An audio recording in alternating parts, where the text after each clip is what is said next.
Assalamualaikum warahmatullahi wabarakatuh. Hari ini kita akan mendengar sebuah cerita yang akan menghangatkan jiwa dan mengundang air mata.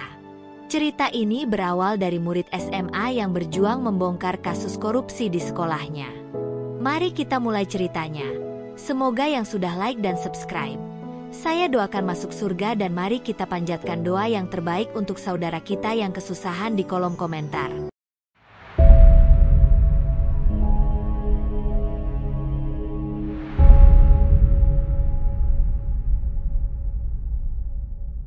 Malam itu, Hanifah duduk di depan meja belajarnya, memandangi layar ponselnya dengan alis berkerut. Tangannya menggenggam lembaran bukti pencairan dana program Indonesia Pintar, PIP, yang baru saja ia terima siang tadi. Seharusnya, jumlah yang ia dapatkan adalah Rp1.800.000, tetapi yang masuk ke rekeningnya jauh lebih sedikit.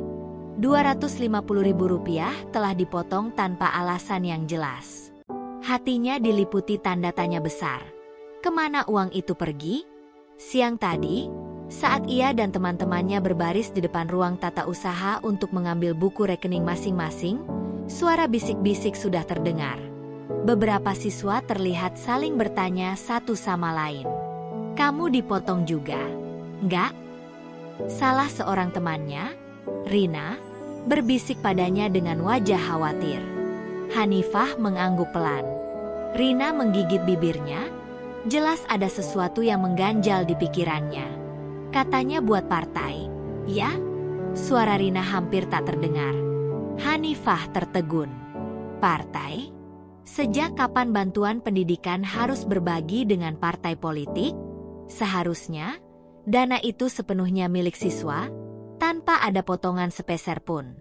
Namun, di hadapan mereka, guru yang mengurus pencairan itu tetap bersikap biasa saja, seolah tidak ada yang perlu dipertanyakan.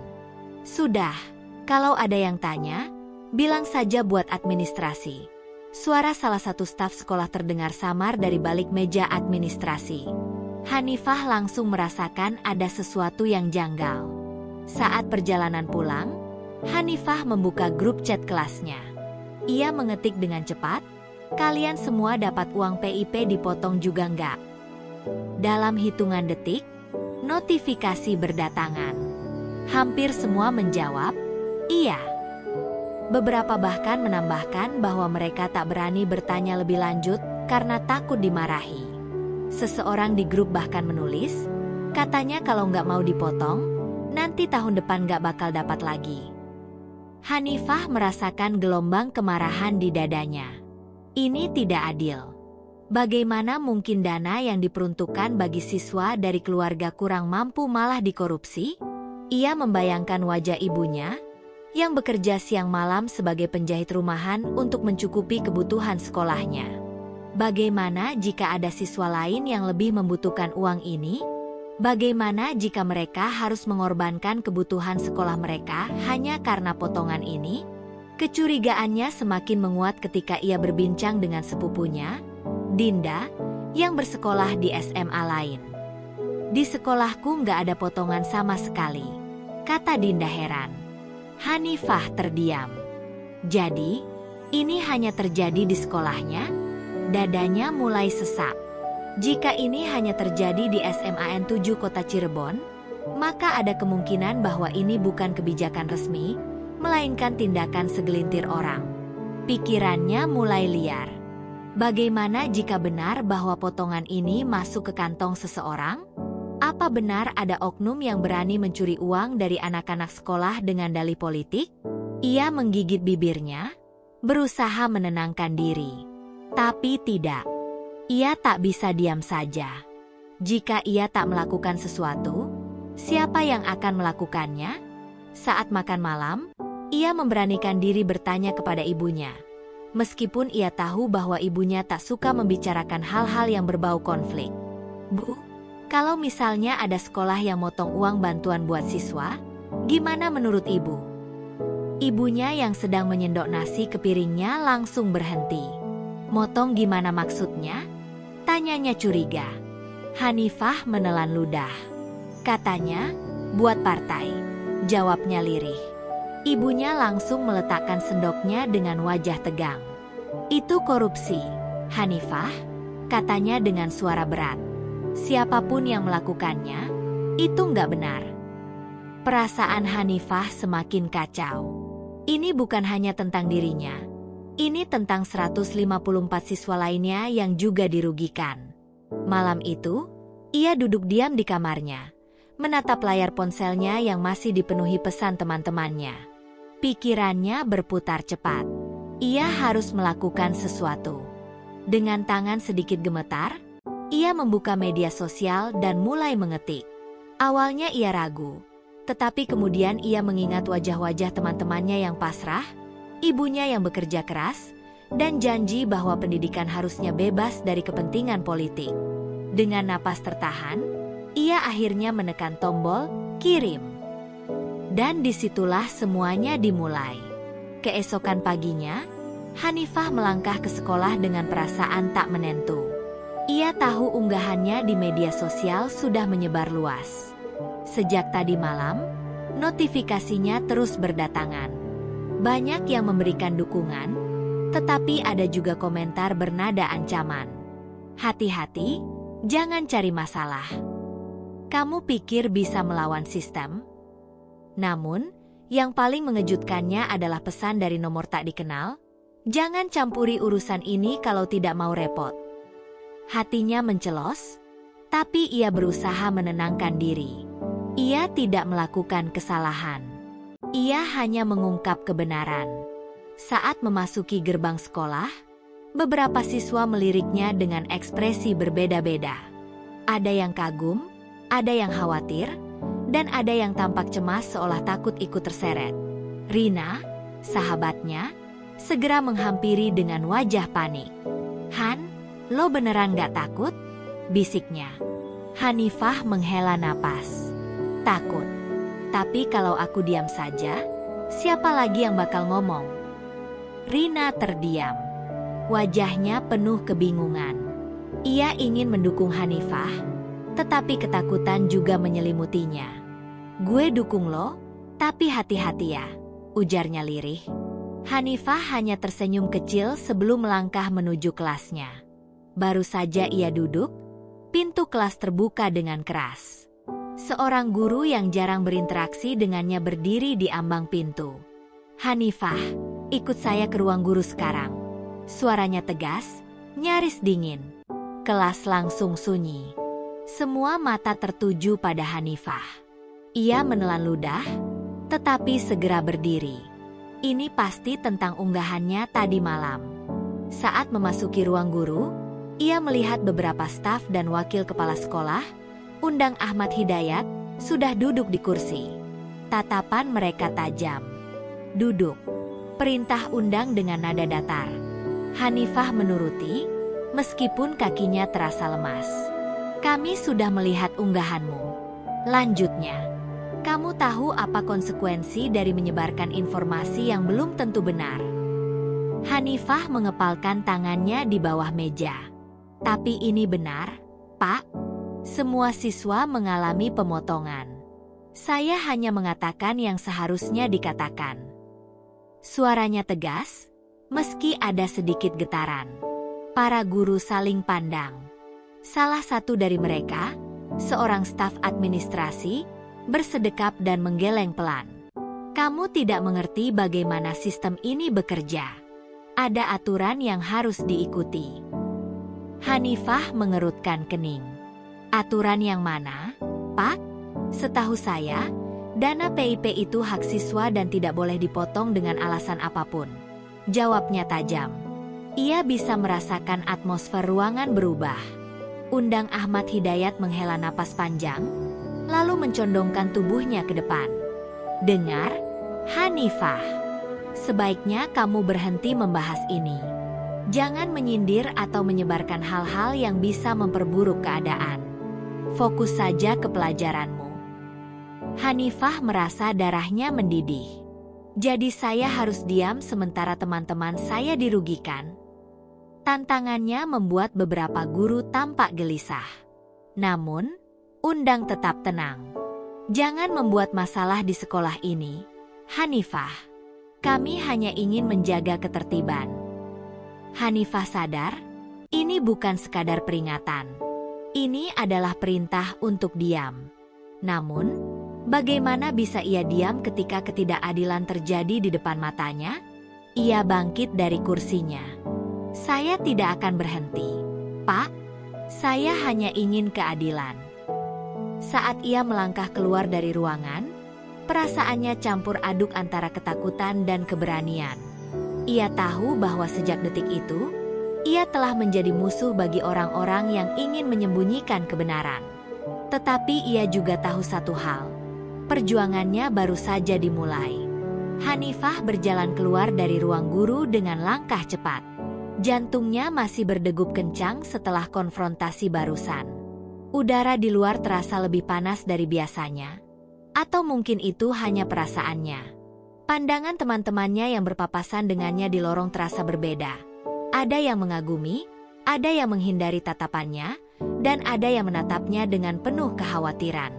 Saat kembali ke kelas, ia mendapati suasana berubah. Rina segera menariknya duduk di kursinya. Han, lo nggak apa-apa? Bisiknya cemas. Hanifah mencoba tersenyum, tapi rasanya terlalu berat. Gue baik-baik aja, jawabnya pelan, tapi jauh di dalam hatinya. Ia tahu, setelah ini segalanya tidak akan pernah sama lagi. Pelajaran berlangsung seperti biasa, tetapi Hanifah merasa ada sesuatu yang janggal. Beberapa guru yang mengajar hari itu tidak seperti biasanya. Ada yang sengaja tidak menatapnya, ada yang mengabaikan pertanyaannya, bahkan ada yang melontarkan sindiran halus. Ada hal-hal yang tidak perlu dibesar-besarkan. Kita harus belajar fokus dan tidak terlalu ikut campur urusan yang bukan wewenang kita, kata seorang guru di depan kelas, tanpa menyebut nama, tetapi semua tahu siapa yang dimaksud. Saat istirahat, Hanifah menuju kantin. Namun, baru saja ia duduk, seorang siswa dari kelas lain berbisik kepadanya, "Hanifah, kamu dipanggil ke ruang BK." Perutnya langsung terasa mulas. Ia menghela napas dan bangkit. Rina menatapnya khawatir. "Kamu yakin mau ke sana?" Hanifah mengangguk. "Aku nggak punya pilihan." Di ruang BK, suasananya lebih menekan dibandingkan tadi pagi. Kali ini, hanya ada dua orang.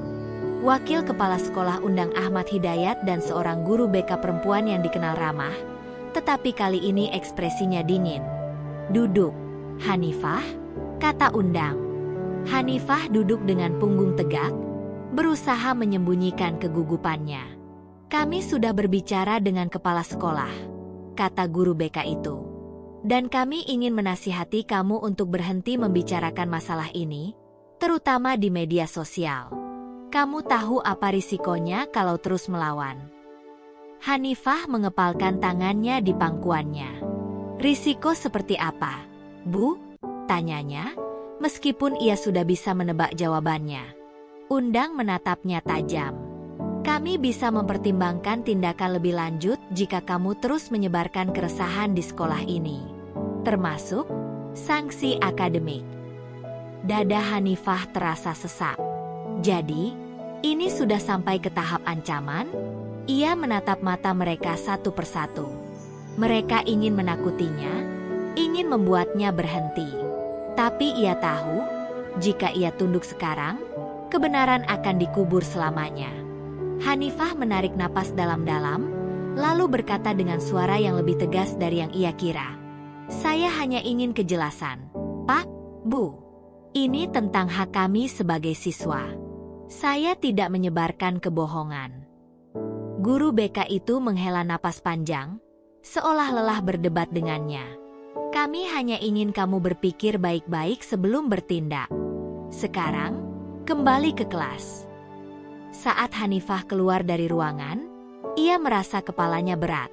Bukan karena takut, tapi karena menyadari bahwa perjuangan ini lebih besar dari yang ia duga. Pihak sekolah tidak hanya menekan, mereka mencoba membungkamnya.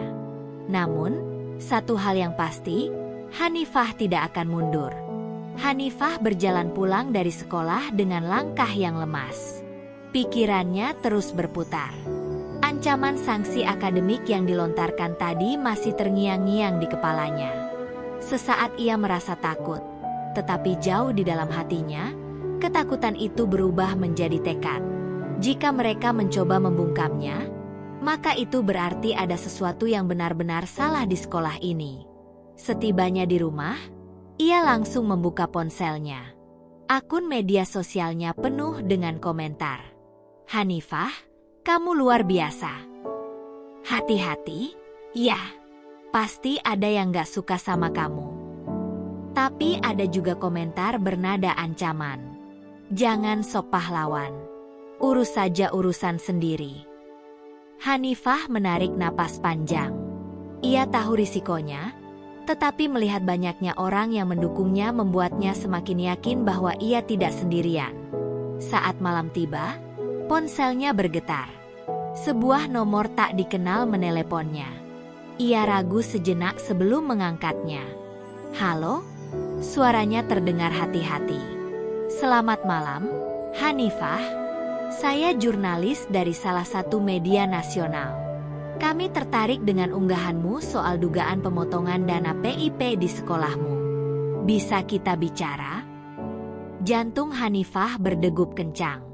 Ia tidak menyangka kasus ini sudah sampai ke telinga media. Ia menelan ludah. Ini bukan lagi sekadar masalah sekolah, ini sudah menjadi perhatian publik. Dengan suara bergetar, ia menjawab, "Ya, tentu. Saya bisa bicara." Malam itu, ia berbicara dengan jurnalis tersebut selama hampir 1 jam. Ia menjelaskan semuanya, dari pencairan dana, pemotongan yang diduga untuk partai, hingga tekanan yang ia terima dari pihak sekolah. Jurnalis itu mendengarkan dengan saksama, sesekali mencatat, "Kami akan mengangkat ini. Tapi kamu harus siap, Hanifah. Setelah ini, tekanannya mungkin akan lebih besar." Keesokan harinya, berita tentang dugaan pemotongan dana PIP di SMAN 7 Kota Cirebon mulai menyebar di berbagai media online. Hanifah melihat namanya disebut-sebut sebagai siswa yang berani membongkar dugaan korupsi. Media sosialnya semakin ramai. Bahkan beberapa aktivis pendidikan ikut menyuarakan dukungan. Namun, dampaknya di sekolah langsung terasa. Saat ia tiba di gerbang sekolah, beberapa guru menatapnya dengan sinis. Beberapa siswa berbisik-bisik saat ia lewat. Ada yang mengaguminya, tapi ada juga yang menghindarinya, seolah takut tertular masalah yang ia bawa. Saat pelajaran berlangsung, seorang guru tiba-tiba menyindir, "Zaman sekarang, siswa terlalu banyak ikut campur urusan yang bukan wewenangnya. Padahal tugas utama mereka hanya belajar." Hanifah mengepalkan tangannya, tetapi ia tetap diam. Ia tahu sindiran itu ditujukan kepadanya. Siang itu, ia mendapat kabar bahwa Dinas Pendidikan Kota Cirebon telah mengirim tim untuk menginvestigasi dugaan pemotongan dana PIP di sekolahnya. Hanifah hampir tidak percaya. Ini benar-benar terjadi. Apa yang awalnya hanya suara kecil kini telah menjadi badai yang mengguncang sekolahnya. Namun, di balik semua itu, ia tahu bahwa ini baru permulaan. Ia tidak tahu apa yang akan terjadi selanjutnya. Apakah ia akan semakin ditekan? Apakah akan ada konsekuensi lebih besar? Tetapi satu hal yang ia yakini, kebenaran sudah mulai terungkap, dan ia tidak akan mundur. Sejak berita tentang dugaan pemotongan dana PIP di SMAN 7 Kota Cirebon menyebar luas, keadaan di sekolah semakin menegangkan. Hanifah tidak lagi sekadar seorang siswi biasa. Ia kini menjadi pusat perhatian, baik dari teman-temannya maupun dari pihak sekolah. Setiap langkahnya terasa diawasi. Bisikan-bisikan semakin sering terdengar saat ia melewati lorong kelas. Beberapa siswa mendukungnya secara diam-diam, sementara yang lain memilih menjauh, takut terseret ke dalam masalah yang lebih besar. Di rumah, Hanifah mulai merasa tekanan yang semakin berat. Ibunya menerima telepon dari seseorang yang mengaku sebagai perwakilan sekolah, menyarankan agar Hanifah berhenti berbicara ke media. "Tolong, Jaga anak ibu. Jangan sampai masalah ini merugikan dia sendiri, kata suara di ujung telepon dengan nada mengancam. Ibunya memandang Hanifah dengan mata berkaca-kaca. Nak, ibu takut. Apa kamu yakin mau terus melawan? Hanifah menggenggam tangan ibunya. Bu, kalau aku diam, artinya aku membiarkan mereka menang. Aku nggak bisa pura-pura nggak tahu. Suaranya bergetar, tapi penuh keyakinan. Ibunya menghela napas berat, lalu menarik Hanifah ke dalam pelukan. Ibu hanya ingin kamu aman. Keesokan harinya, saat Hanifah memasuki sekolah, ia melihat beberapa orang berseragam pegawai pemerintah berdiri di depan kantor kepala sekolah. Mereka adalah tim investigasi dari Dinas Pendidikan. Suasana sekolah terasa mencekam. Beberapa guru tampak gelisah, sementara staf administrasi tampak sibuk berbicara dengan suara pelan. Siang itu, Hanifah dipanggil ke ruang kepala sekolah. Kali ini, ia tidak sendirian. Ada beberapa orang dari Dinas Pendidikan yang ingin mendengar langsung darinya. Kami ingin tahu kronologi yang kamu alami, kata salah seorang petugas dengan nada lembut, berbeda dengan nada intimidasi yang biasa ia terima dari pihak sekolah. Hanifah menarik napas dalam dan mulai bercerita. Ia menjelaskan bagaimana ia dan 154 siswa lainnya mengalami pemotongan dana PIP, bagaimana pihak sekolah memberi alasan yang mencurigakan, dan bagaimana ia menerima tekanan setelah menyuarakan kebenaran. Suaranya gemetar saat mengingat ancaman yang ia terima, tetapi ia terus berbicara. Setelah sesi wawancara itu, kepala sekolah hanya diam. Wajahnya tegang, tapi tidak bisa berbuat banyak. Kini, masalah ini sudah ada di tangan pihak yang lebih tinggi. Hanifah keluar dari ruangan dengan perasaan campur aduk. Lega karena suaranya didengar, tetapi juga cemas tentang apa yang akan terjadi selanjutnya. Saat pulang sekolah, ponselnya kembali berdering. Kali ini dari nomor tak dikenal. Ia mengangkatnya dengan hati-hati. Hanifah, kamu harus berhati-hati.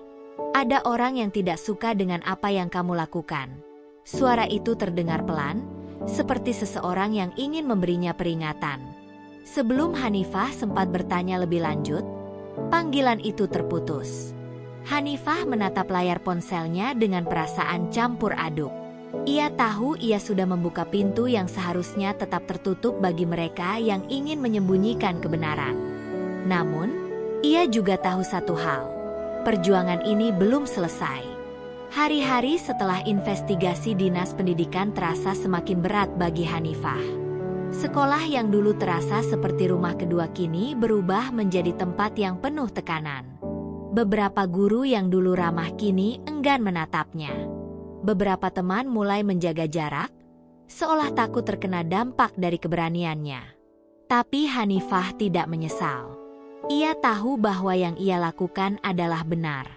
Di media sosial, namanya semakin dikenal. Banyak aktivis pendidikan dan organisasi anti korupsi mulai menyuarakan dukungan. Keberanian Hanifah adalah contoh bahwa generasi muda bisa melawan ketidakadilan, tulis salah satu akun besar di Twitter. Namun, bersamaan dengan dukungan, ancaman pun semakin sering datang. Beberapa pesan anonim memperingatkannya untuk berhenti atau bersiap menghadapi konsekuensi yang lebih besar. Di sekolah, kepala sekolah akhirnya mengadakan rapat mendadak bersama guru dan perwakilan siswa. Hanifah tidak diundang, tetapi kabar tentang isi rapat itu segera menyebar. Ada desas-desus bahwa sekolah berusaha mencari cara untuk menyelamatkan reputasi mereka. Beberapa pihak bahkan menyalahkan Hanifah karena membuat masalah ini menjadi besar. Kalau saja dia tidak berbicara, semuanya bisa diselesaikan secara internal, kata seorang guru yang tak disebut namanya. Namun, kebenaran mulai menemukan jalannya. Hasil investigasi awal dari Dinas Pendidikan menyatakan adanya indikasi penyalahgunaan dana PIP di SMAN 7 Kota Cirebon. Pihak sekolah mulai terdesak. Kepala sekolah akhirnya mengeluarkan pernyataan bahwa pemotongan dana tersebut tidak seharusnya terjadi dan berjanji akan mengembalikan dana yang telah dipotong. Tapi bagi Hanifah, ini belum cukup. Mereka hanya bertindak karena ketahuan. Suatu sore, Hanifah dipanggil oleh seorang pejabat dinas pendidikan yang ingin bertemu dengannya secara pribadi. "Hanifah, saya ingin berterima kasih atas keberanianmu. Tidak banyak siswa yang berani berbicara seperti ini," kata pejabat itu dengan nada serius. "Tapi kamu harus berhati-hati. Orang-orang yang merasa terancam mungkin tidak akan diam begitu saja." Peringatan itu terus terngiang di kepala Hanifah saat ia pulang ke rumah. Ibunya semakin khawatir dengan keselamatannya. "Apa kamu benar-benar yakin ingin melanjutkan ini, Nak?" tanya ibunya dengan suara bergetar. Hanifah menatap ibunya dengan penuh keyakinan. "Bu, kalau aku berhenti sekarang, maka mereka akan terus melakukan ini kepada siswa lain di masa depan." Malam itu, Hanifah menuliskan unggahan terakhirnya sebelum memutuskan untuk mengurangi aktivitas di media sosial. "Kebenaran akan selalu menemukan jalannya. Aku tidak akan diam, dan aku harap generasi setelahku juga tidak akan diam." Unggahan itu langsung mendapat ribuan respons. Banyak yang terinspirasi, banyak yang mendoakan keselamatannya. Beberapa minggu kemudian, hasil investigasi diumumkan secara resmi. Ada oknum di sekolah yang terbukti melakukan penyalahgunaan dana. Beberapa staf mendapat sanksi administratif, dan sistem pencairan dana PIP di sekolah akan diawasi lebih ketat. Ini bukan kemenangan besar, tapi ini adalah langkah awal. Hanifah tahu, perjuangan melawan ketidakadilan tidak akan pernah mudah. Tapi ia juga tahu satu hal. Suara sekecil apapun bisa membawa perubahan besar jika kita berani menggunakannya.